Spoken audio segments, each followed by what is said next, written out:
এই শ্রীমদ্ ভগবদ গীতা শুরু করেছেন অথবা এই শ্রীমদ্ ভগবদ গীতার প্রথম বাণী বলেছেন ধৃতরাষ্ট্র।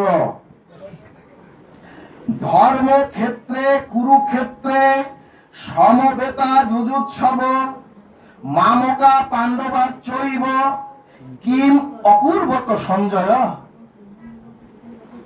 সুধীজন, এবং এই শ্রীমদ্ ভগবদ গীতার সর্বশেষ শ্লোক বলেছেন শ্রী সঞ্জয়, অর্থাৎ যত্র যোগেশ্বর কৃষ্ণ যত্র পার্থ ধনুর্ধর তত্র শ্রী বিজয় ভূতির ধূর্বা নীতির মতি মম। এখন প্রশ্ন, গীতা তো শ্রী ভগবানের দিব্য চিন্ময় মুখ নিঃসৃত বাণী, কিন্তু সুধীজন গীতাতে শুরুটা ভগবান করলেন না, এবং এই শ্রীমদ্ ভগবদ গীতার বিশ্রাম শ্রী ভগবান করলেন না। তাহলে কেন ধৃতরাষ্ট্রকে দিয়ে গীতা শুরু করলেন শ্রী ভগবান, এবং কেন সঞ্জয়কে দিয়ে গীতার বিশ্রাম ঘটালেন শ্রী ভগবান? সুধীজন, গীতা শাস্ত্রের ধৃতরাষ্ট্র হলেন জন্মান্ধ, অথবা গীতা শাস্ত্রের ধৃতরাষ্ট্র হলেন জ্ঞান অন্ধ। অর্থাৎ সুধীজন, যিনি এই চরাচরে মনুষ্য প্রাপ্ত হয়ে জাগতিক ভাবে যিনি অন্ধ, তিনি হলেন ধৃতরাষ্ট্র। সুধীজন, যদি জ্ঞান অন্ধ না হতেন, পাণ্ডবদের বিষ খাইয়ে যখন মারা হচ্ছিল, যদি ধৃতরাষ্ট্র জ্ঞান অন্ধই না হতেন, পাণ্ডবদের যতুগৃহে পুড়িয়ে মারা হচ্ছিল, এবং সুধীজন ভরা রাজসভায় দ্রৌপদীর বস্ত্র হরণ হচ্ছিল, অর্থাৎ সকল অপকর্ম ওই ধৃতরাষ্ট্র বসে বসে শুধু দেখেছেন। একেই বলে ধৃতরাষ্ট্র। এরপরে সুধীজন ভাগবত বললেন এই চরাচরের ধৃতরাষ্ট্র হলেন যারা মনুষ্য প্রাপ্ত হয়ে এই চরাচরে এসে যারা জ্ঞান অন্ধ থাকেন, তারাই ধৃতরাষ্ট্র, যারা শুধু নিজেরটাই দর্শন করেন, জগতের মঙ্গল দেখেন না আর সকলের হিত কামনা করেন না। সুধীজন, ঠিক তদ্রূপ আমরা যখন মনুষ্য জন্ম নিয়ে মাতৃগহ্বর থেকে যখন এই চরাচরে জন্মাই, তখন আমরা জ্ঞান অন্ধ হই এই চরাচরে প্রত্যেকে আসি। শ্রী ভগবান বললেন, ওগো জীবনের শুরুটা অজ্ঞানী হয়ে, ওগো তোমরা জীবনের শুরুটা জন্মান্ধ হয়ে আর কর্মফল নিয়েই তো তোমরা এই চরাচরে এসেছো, কিন্তু যাওয়ার সময়, কিন্তু সে যাত্রার সময় যেন তোমরা কেউ অন্ধ অচেতন অজ্ঞানী হয়ে চলে যেও না। জয় নিতাই গৌর হরি বল। ভক্তগণ, গীতা শাস্ত্রের সঞ্জয় মানে এ চরাচরে যার মনুষ্য প্রাপ্ত হয়ে যিনি দিব্য দৃষ্টি প্রাপ্ত হন, তিনি হলেন এ চরাচরের সঞ্জয়। অর্থাৎ সুধীজন, দিব্য দৃষ্টি মানে যিনি নিজ আত্মাকে দর্শন করতে পারেন। দিব্য দৃষ্টি মানে যিনি এ চরাচর জগৎকে দর্শন করতে পারেন। দিব্য দৃষ্টি মানে মনুষ্য প্রাপ্ত হয়ে যিনি গোবিন্দকে দর্শন করতে পারেন। আর দিব্য দৃষ্টি মানে যিনি ইহকাল এবং পরকাল অর্থাৎ এ চরাচরে বসে যিনি ভবিষ্যৎকে দর্শন করতে পারেন, তিনি হলেন সঞ্জয়। রাধে রাধে। শ্রী ভগবান বললেন, ওগো তোমরা অন্ধ অচেতন আর অজ্ঞানী হয়েই তো, আর তোমাদের পূর্ব জন্মের কর্মফল নিয়েই তো তোমরা এসেছো। কিন্তু ওগো তোমরা যাওয়ার সময় যেন দিব্য দৃষ্টি নিয়ে ওই দিব্য ধামে যেতে পারো। জয় নিতাই গৌর হরি বল। ভক্তগণ এরপরে গীতা শাস্ত্রই সিদ্ধান্ত দিলেন, মনুষ্য জীবকে দুটো জিনিস অর্জন করতে হবে। ও মা গো, ওই মাকে ঘুম থেকে এই করেন তো, তুলেন তো। সর্বনাশ, আমার তো দৃষ্টি আপনার দিকে যাচ্ছে। সুধীজন, গীতা শাস্ত্র সিদ্ধান্ত দিলেন মনুষ্য জীবকে দুটি অর্জন করতে হবে, দুটো জিনিস। খুবই মার্মিক কথা। যদি সুধীজন আপনারা একটু মন দিয়ে শ্রবণ করেন, তাহলে প্রত্যেকের জীবনে একটি দিগন্তের আলোর দিশা নিয়ে ওই দিব্য ধামে যেতে পারবেন। জয় জয় শ্রী বৈষ্ণব।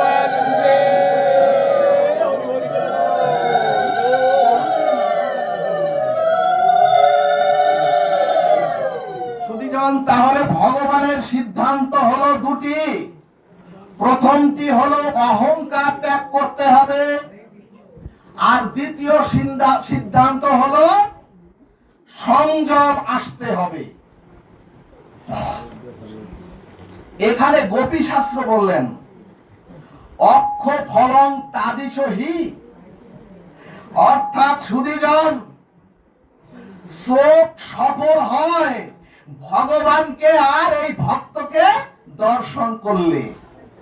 কিন্তু সুধীজন এখানে ভাগবত বললেন, ওগো ভক্ত আর ভগবানকে দেখলে শুধু তোমার চোখ সফল হবে, চোখের ফল লাভ হবে, কিন্তু মনুষ্য জীবন তো সফল হবে না। জয় নিতাই গৌর হরি বল।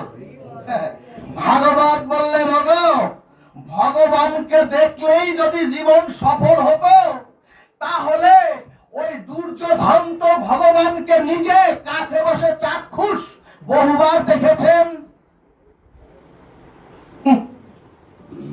এখন প্রশ্ন, তাহলে মনুষ্য জীবের জীবন সফল হবে কিভাবে? ভাগবত সিদ্ধান্তে বললেন, ওগো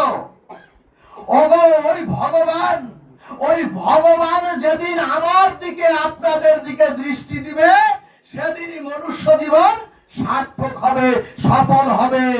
বলো না গো রাধে রাধে। সুধীজন, অর্থাৎ যেদিন তোমার অহংকার ধ্বংস হয়ে যাবে, অর্থাৎ গীতা শাস্ত্র বললেন, ওগো যেদিন তোমার জীবনে সংযম আসবে, সেদিনই ভগবান তোমার দিকে দৃষ্টি দেবে।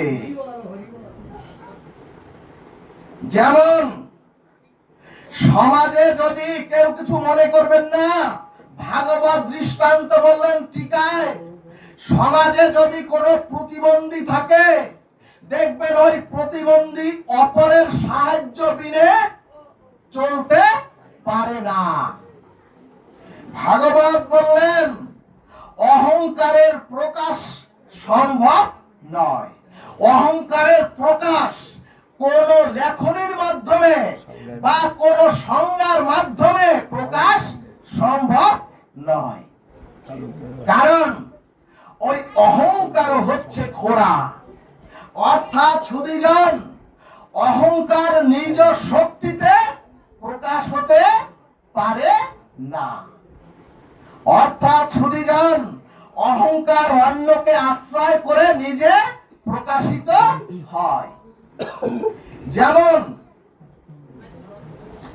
আমার খুব রূপ আছে, অর্থাৎ রূপকে দিয়ে অহংকার প্রকাশ হচ্ছে চরাচরে।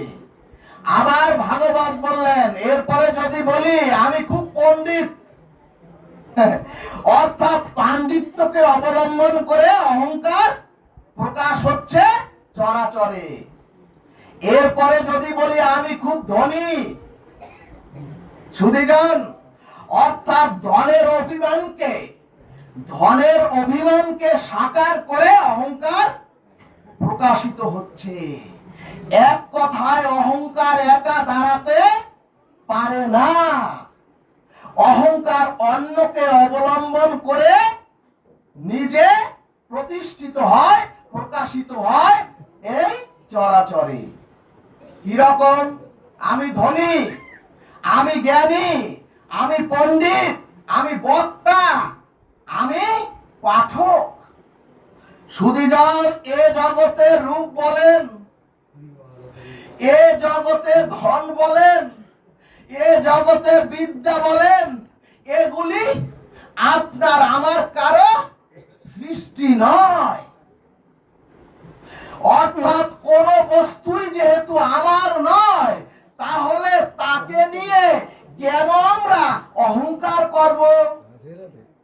এজন্যই কবি লিখলেন, চিরদিন কাহারও সমান নাহি যায়, আজকে যে রাজাধিরাজ কালকে সে ভিক্ষা চায়। সুধীজন, খবরদার, মনুষ্য জন্ম পেয়ে আমি ধনী, খবরদার আমি পণ্ডিত, আমি পাঠক, এই অভিমান অহংকার যদি থাকে, এই অভিমান অহংকার যদি আসে, ভগবান কোটি জন্মেও আপনার দিকে দৃষ্টি দেবেন না। জয় নিতাই গৌর হরি বল। এজন্যই অভিমানী দুর্যোধনের, সুধীজন ও মাগো, এজন্যই অভিমানী দুর্যোধনের কৃষ্ণ নাম ভগবান শ্রীকৃষ্ণ শোনেননি।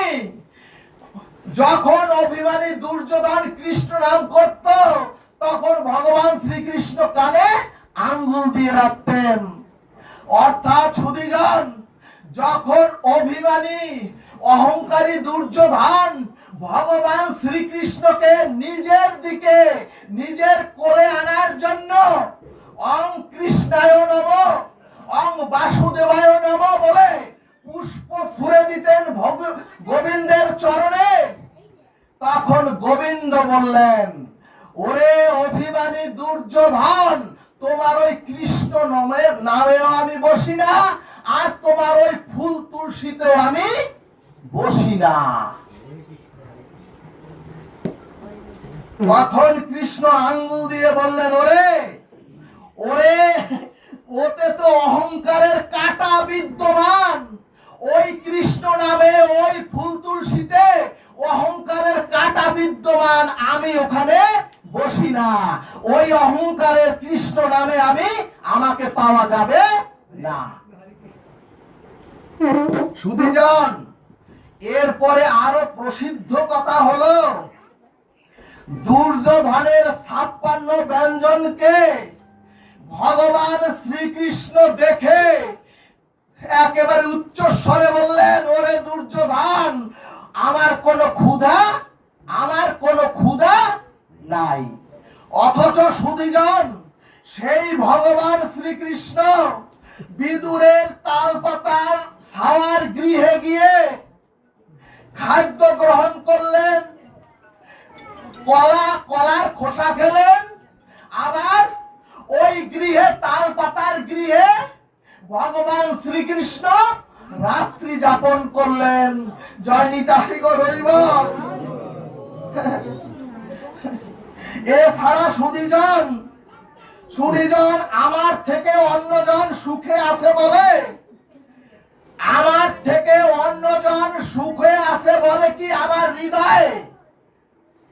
হৃদয় কি জ্বলবে? ভাগবত বললেন, ওগো আমার থেকে অন্যজন ভালো টাকা পয়সা ইনকাম করে বলে কি আমার হিংসা হবে? ভক্তগণ, এই অহংকার জলে পুড়ে ছারখার তাহলে হবে কিভাবে? ভক্তগণ, আপনারা যারা পুরানো মানুষ, আগে যারা হেজাক লাইট জ্বালাতেন, সেই হেজাক লাইটের ম্যান্ডেলটি, ওই ম্যান্ডেলটি হলো সুতা দিয়ে তৈরি, সুতার নেট দিয়ে তৈরি।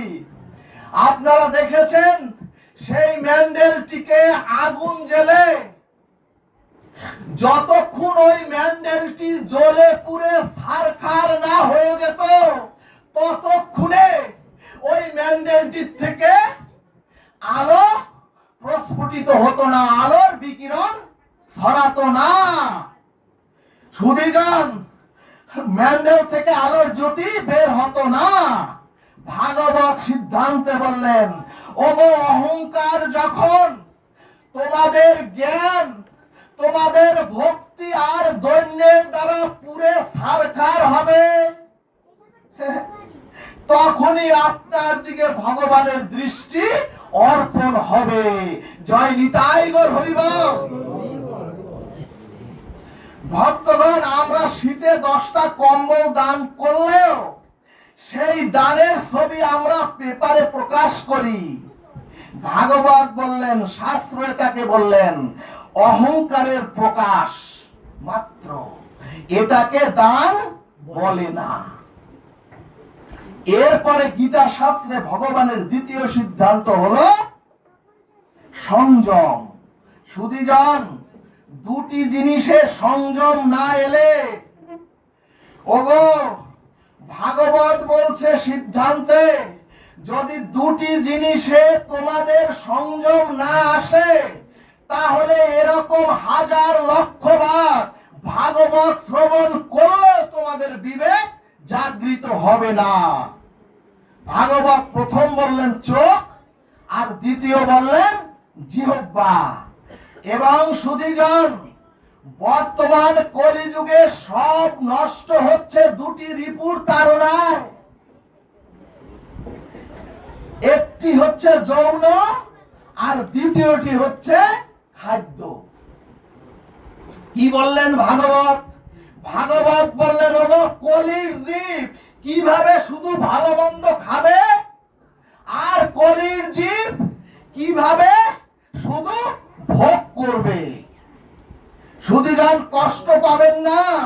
জিহ্বার লালসাকে যদি নিয়ন্ত্রণ না করতে পারেন, মনুষ্য জন্ম প্রাপ্ত হয়ে দুর্লভ মনুষ্য জন্ম পেয়ে, তাহলে ভাগবত বলছে সব বৃথা। ভাগবত বললেন, আহার সংযত না হলে আপনার জীবন রোগে পূর্ণ হতে বাধ্য। অর্থাৎ সমস্ত রোগের মূল কারণ হচ্ছে এই খাদ্য, অখাদ্য খাদ্য।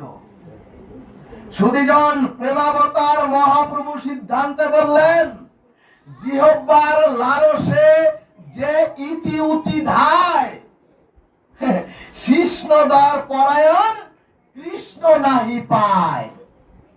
কি বললেন? যার কামবেগ দমন হয়নি এবং যার জিহ্বার লালসা দমন হয়নি, তিনি কোন জন্মে, তিনি কোন কালে কৃষ্ণ পাওয়ার অধিকারী নন। রাধে রাধে। এরপরে মহাপ্রভু বললেন কপট। মহাপ্রভু বললেন, ওরে তোরা কপট। ভাগবত বললেন, এখন একটি প্রশ্ন, কপট কেন বললেন?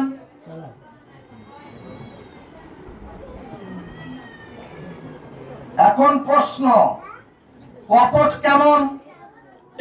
সুধীজন, ভাগবত বললেন, যিনি সত্যকে ঢাকতে চান, যিনি সত্যকে ঢাকতে চান তিনি হচ্ছেন কপট। এখন প্রশ্ন, সত্য ঢাকা কেমন? ভাগবত বললেন, ওগো 60 বছর 70 বছর বয়সে চুলগুলি পেকেছে, এটা তো সত্য, এটা তো মহাসত্য।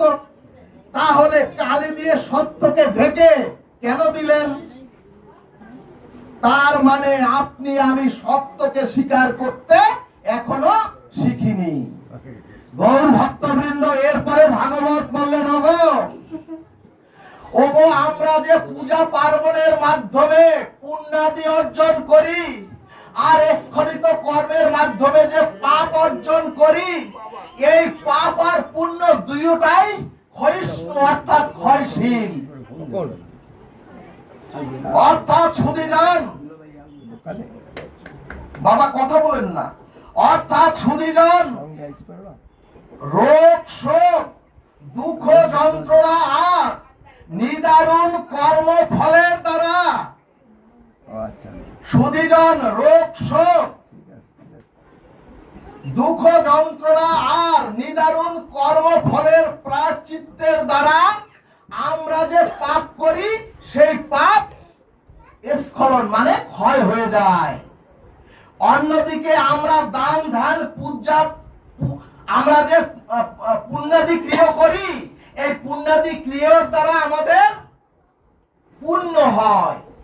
সুধীজন, সেই পুণ্য যখন আমরা সুখ ভোগ করি, সেই সুখ ভোগের দ্বারা ওই পুণ্য ক্ষয় হয়ে যায়। এই কারণেই ভাগবত বললেন, ওগো পাপ পুণ্য বিনাশশীল, অতএব তোমরা কি অক্ষয় জানো? তাহলে অক্ষয় কি? অক্ষয় হচ্ছে অবিনাশী এই ভগবানের হরি কথা, ভগবানের ভজন রূপ ভক্তি হলো চির অক্ষয়। জয় নিতাই গৌর হরিবল। এরপরে ভাগবত বললেন, ওগো রাজা ইন্দ্রদুম্ন,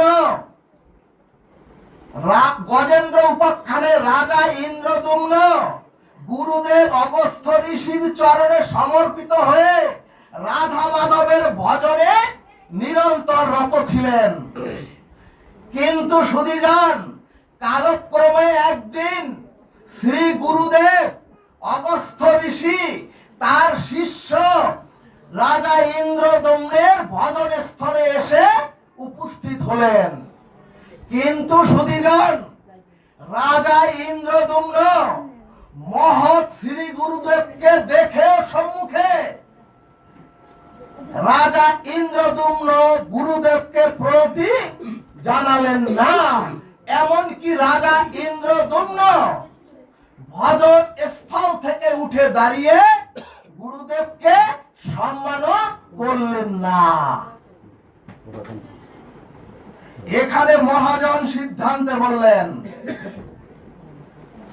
কোন সাধুগুরু মহৎকে দেখে যদি, ওগো কোন সাধুগুরু মহৎকে দেখে যদি সম্মান না করা হয়, তাহলে সেই মুহূর্তে তার পুণ্য ক্ষয় হয়ে, পাপ নয় পুণ্য ক্ষয় হয়ে পরমায়ু নষ্ট হয়ে যায়। রাধে রাধে। সুধীজন, এবং পুণ্য ক্ষয়ে, সামনে কথা বললে, এবং পুণ্য ক্ষয়ে জীবের দেহ পাপে পূর্ণ হলেই, মহৎকে দেখে যদি সম্মান না করা হয়, শ্রদ্ধা না করা হয়, তখন পুণ্য ক্ষয়ে, আর যখন পুণ্য ক্ষয় হয়ে যায়, তাকে তখন মনুষ্য জন্মটাই হারাতে হয়। জয় নিতাই গৌর হরিবল। মহাজন সিদ্ধান্তে বললেন, আমরাও যদি সাধুগুরু বৈষ্ণবদের অবজ্ঞা করি, আমরাও যদি মহৎকে মান্যতা না দেই, আর যদি আমরাও ভগবানের ভজন না করি, তাহলে স্খলিত চরিত্রের দ্বারা আমরাও পশু জন্মে নিক্ষেপিত হব। জয় নিতাই গৌর হরিবল। ঠিক তদ্রূপ শ্রী গুরুদেব অগস্ত্য ঋষিকে অভিসম্পাত করে বললেন, হে ইন্দ্রদুম্ন রাজা, যাও তুমি হস্তি জন্ম গ্রহণ করো। এখানে মহাজন বললেন, পুণ্য ক্ষয়ে পাপের পাপে পূর্ণ হলেই, পুণ্য ক্ষয় হলে, আর যদি মানুষটা পাপে পূর্ণ হয়ে যায়, তখন তাকে মনুষ্য জন্ম হারাতে হয়। ঠিক তদ্রূপ ইন্দ্রদুম্ন রাজা হস্তি জন্ম পেল। সুধীজন, এখানে ভাগবত দৃষ্টান্তে বললেন, ওগো কিন্তু ওই ইন্দ্রদুম্ন রাজার ভক্তিটুকু ক্ষয় হলো না। অর্থাৎ যে যতটুকু ভগবত ভজন করবেন এই চরাচরে এসে, আর যে গুরুচরণ আশ্রয় করে রাধা মাধবকে যতটুকু আশ্রয় করবেন আপনার দেহে, সেইটুকু ভক্তি ভজন আপনার নষ্ট হবে না। ভাগবত বললেন, গজেন্দ্র উপাখ্যানে দৃষ্টান্ত দিলেন, যখন সেই গজেন্দ্র উপাখ্যানের গজেন্দ্র ইন্দ্রদুম্ন রাজা যখন সরোবরে নামলেন, তার স্ত্রী পুত্র স্বজনদের নিয়ে, আর যখন সেই গজেন্দ্রকে জলের কুমির তার পা আঁকড়িয়ে ধরলেন কামড়িয়ে, তখন তার স্ত্রী, কন্যা, পুত্র, আত্মীয় স্বজন কিছুক্ষণ চেষ্টা করে যখন সন্ধ্যা হলো, তখন গজেন্দ্রকে মৃত্যুকূপে রেখে স্ত্রী, পুত্র, সন্তান সব যার যার গৃহে চলে এলেন। সুধীজন, আর গজেন্দ্রের যখন শক্তি বল নিঃশেষ হয়ে গেল, আর গজেন্দ্র যখন সর্বহারা হলেন, এখানে ভাগবত সংকেত দিলেন, ওগো ওই সরোবরের কুমিরটাই হচ্ছে কাল বা মৃত্যু, কাল বা মৃত্যু। এবং গজেন্দ্র যখন সরোবরের জলে নেমেছিলেন, ওগো ও মায়েরা, যখন গজেন্দ্র সরোবরের জলে নেমেছিলেন, তখন গজেন্দ্র খুব গর্ব করে বলেছিলেন, ওরে দেখ, সন্তান, স্ত্রী সবাইকে বলেছিলেন, ওরে দেখ আমার গায়ে কি শক্তি। এছাড়া গজেন্দ্র বলেছিলেন, এছাড়া দেখো হে জগৎবাসী, আমার সাথে আমার স্ত্রী, পুত্র, পরিজন আমার সাথে সকলে রয়েছেন। যদি কোনো বিপদ ঘটে তাহলে তো এরাই আমাকে রক্ষা করবেন। ঠিক তদ্রূপ সুধীজন, আমরাও সাধু সঙ্গ থেকে যদি দূরে চলে যাই, আমরাও যদি রাধা মাধবকে বাদ দিয়ে, আমরাও যদি মনে করি গোবিন্দকে বাদ দিয়ে, রাধা রানীকে বাদ দিয়ে, গুরুদেবকে বাদ দিয়ে, আমরাও যদি মনে করি আমার পাশে বহু আত্মীয় স্বজন, আমার স্ত্রী, পুত্র রয়েছে এবং তারাই আমাকে বাঁচাবে আর তারাই আমাকে রক্ষা করবে, কিন্তু সুধীজন ভাগবত দৃষ্টান্ত দিলেন, ওগো ওই মৃত্যু কুমির যখন আমাদের ধরবে, ভাগবত দৃষ্টান্ত দিলেন, ওগো ওই মৃত্যু রূপ কাল যখন বিভৎস হয়ে আমাদের সম্মুখে এসে দাঁড়াবে, তখন আর পাশে কেউ থাকবে না। এবং সুধীজন, মৃত্যু থেকে কেউ কাউকে কখনো উদ্ধার করতে পারে না, ওই গোবিন্দ বিনে।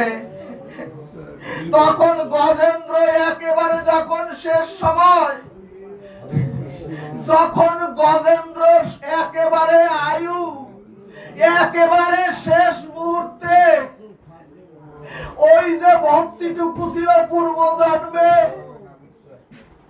ওই ভক্তিটুকুর জোরে যে গোবিন্দের ভজন করেছিল, যে রাধা মাধবের ভজন করেছিল, ইন্দ্রদুম্ন রাজা তাকে গোবিন্দ স্মরণ করে দিলেন। আর ইন্দ্রদুম্ন রাজা ওই গজেন্দ্র তার সুরটি উঁচু করে, অর্থাৎ আমাদের হাত উঁচু করে যখন আমরা হে জগদীশ্বর বলি,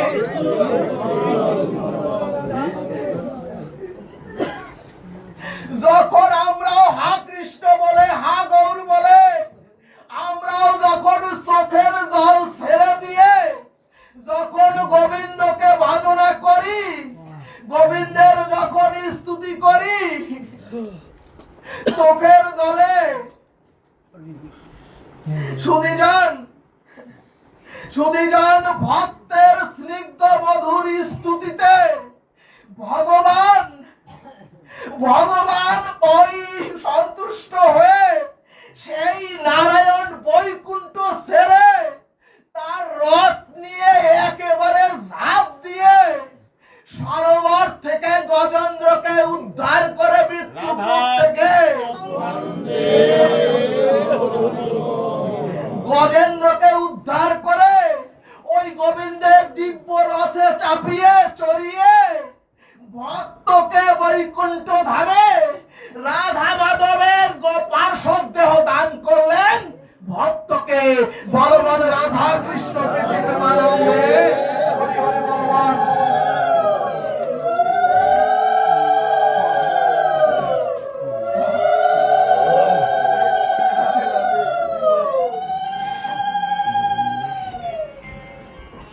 জয় জয় নবশ্রীধাম বৃন্দাবন বিহারী লাল কি জয়, জয় কৃষ্ণচন্দ্র ভগবান কি, শ্রী শ্রী রাধা মাধব কি, পঞ্চতত্ত্ব কি, সখীবৃন্দ কি, ভাগবত মহাপুরাণ কি, প্রেমের ঠাকুর শ্রীমান মহাপ্রভু কি, প্রেমের প্রেমময়ী শ্রীমতী রাধারানী কি, জয় নিতাই গৌর সীতারাম প্রেমানন্দে হরি হরি ভগবান।